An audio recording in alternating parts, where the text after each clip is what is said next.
Pemirsa, anggota DPR RI dari fraksi PAN Yandri Susanto menghadiri rapat kerja di gedung DPR RI untuk membahas rancangan undang-undang pemilihan kepala daerah. Menurutnya perbedaan antara putusan Mahkamah Konstitusi dan Mahkamah Agung hanyalah soal pilihan dan tidak terlalu signifikan. Pilihan parpol jadi 7,5% bisa mengajukan calon, ini kan tidak diakomodir juga di dalam undang-undang pilkada yang baru. Yang mana yang tidak diakomodir? Yang parpol 7,5% bisa mencalonkan. Bisa. Itu partai non-sip boleh mencalonkan. Tapi kan yang punya kursi kemarin juga. Yang punya kursi itu tetap dia mengacu ke 20%. Jadi nggak bisa di-mix, kacau nanti kalau ini pakai sebagian pakai kursi, sebagian pakai suara, itu nggak bisa. Nanti ke KPU-nya gimana? Ya kan? Jadi pasangan calon misalkan satu pakai satu kursi, sisanya ditambah dengan suara sah, itu nggak susah nanti. Ya kan? Mengesahkan pasangan calon susah. Ini sudah benar sekali. Dia mengatur sedemikian rupa supaya tidak debatable. Jadi pasangan calon itu benar-benar clear siapa yang mengusung. Persentase sudah dicantumkan. Jadi nggak ada yang kita lawan dari putusan Mahkamah Konstitusi, nggak ada. Lalu bagaimana soal umur, Mas? Soal umur kan akhirnya mengarah pada putusan MA gitu. Ya. Bagaimana respon Mas bahwa itu dibilang juga mungkin kepentingan politik? Iya, tadi karena ada dua putusan dari Mahkamah Agung dan Mahkamah Konstitusi, dua-duanya punya alasan argumentasi, pembuat undang-undang juga punya alasan, ya kan? Ketika pemerintah dan DPR yang sekali lagi dimandatkan oleh Undang-Undang Dasar 45 untuk membuat undang-undang, ya sah itu. Ya, jadi kan di antara dua pilihan itu mana yang diambil oleh pembuat undang-undang?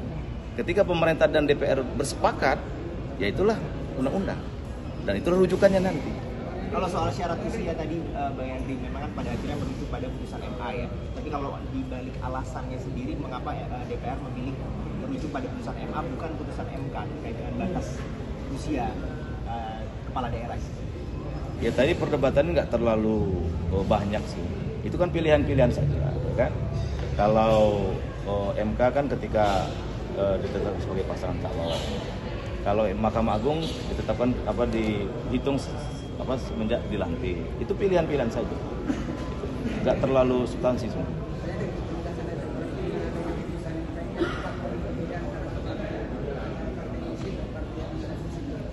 Justru ini kemajuan. Kalau selama ini undang-undang pilkada yang ada selama ini tidak memberi ruang kepada partai non-sip, kan yang menggugat kan buruh dan gelora kan. Jadi ini lompatan besar menurut kami, karena mereka sekarang walaupun nggak punya kursi diberi kesempatan untuk mengusung pasangan calon. Ya selama ini mereka nggak bisa, cuma mendukung.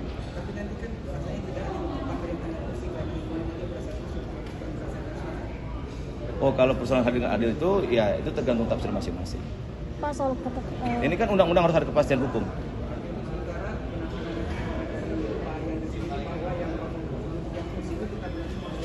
Tetap. Dan dia nggak bisa di-mix, nggak bisa dicampur. Ada yang kursi, ada yang non-kursi, kan susah nanti ke KPU-nya gimana ngitungnya. Ya kan? Pak, soal keputusan hari ini apakah langsung diterapkan atau ada tahapan-tahapan lagi? Ya tetap sesuai dengan undang-undang. Nanti kan diajukan di paripurna, DPR bersurat kepada Menkumham untuk diberi nomor itu. Ya, cukup ya? Oke. Apa pertanyaannya?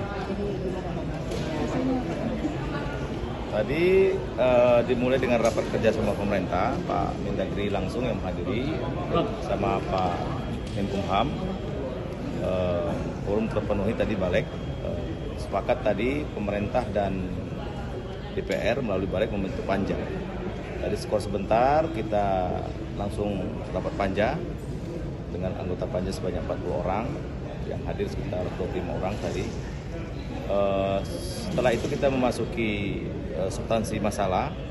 Banyak dari pasal yang kita bahas, diantaranya itu masalah panwascam, petugas di TPS, kemudian kapan jadwal pelantikan, keserentakan itu apa maksudnya, dan lain-lain. Nah, terakhir tadi memang kita merespon di pasal 40 tentang syarat pencalonan. Syarat pencalonan tadi juga mufakat tadi, tidak ada perdebatan dari syarat itu yang mempunyai kursi di DPR, DPRD, kabupaten kota maupun provinsi. Syaratnya kalau dihitung dengan jumlah kursi tetap 20% bisa mencalonkan. bagi partai yang non-seat atau tidak punya kursi, boleh juga mencalonkan. Dengan persyaratan sesuai dengan jumlah penduduk seperti yang dicantumkan oleh Mahkamah Konstitusi. Jadi kalau penduduknya sekitar 250.000, ya berarti dia berapa persen. Kalau 2 juta, berapa persen. Tadi ada detailnya. Artinya kalau dulu non-seat itu hanya mendukung, tidak bisa mencalonkan, ini ada lompatan besar, kita merespon dari Mahkamah Konstitusi, boleh mencalonkan kalau memenuhi syarat persentase yang sudah diputuskan. Jadi kalau misalkan partai-partai non-seat berkumpul dengan suara sah, mencalonkan satu pasangan calon boleh. Nah, dulu tidak boleh. Jadi ini lompatan yang besar untuk demokrasi kita. Pak, bagaimana ini ceritanya Pak, ini kalau yang untuk threshold ini ke MK, tapi merujuknya ke MK, tapi kalau untuk batas usia calon itu merujuknya ke MA itu Pak? Ya itu kesepakatan politik. Jadi kita dua lembaga negara, lembaga hukum ini, MA dan Mahkamah Konstitusi sama-sama terhormatnya.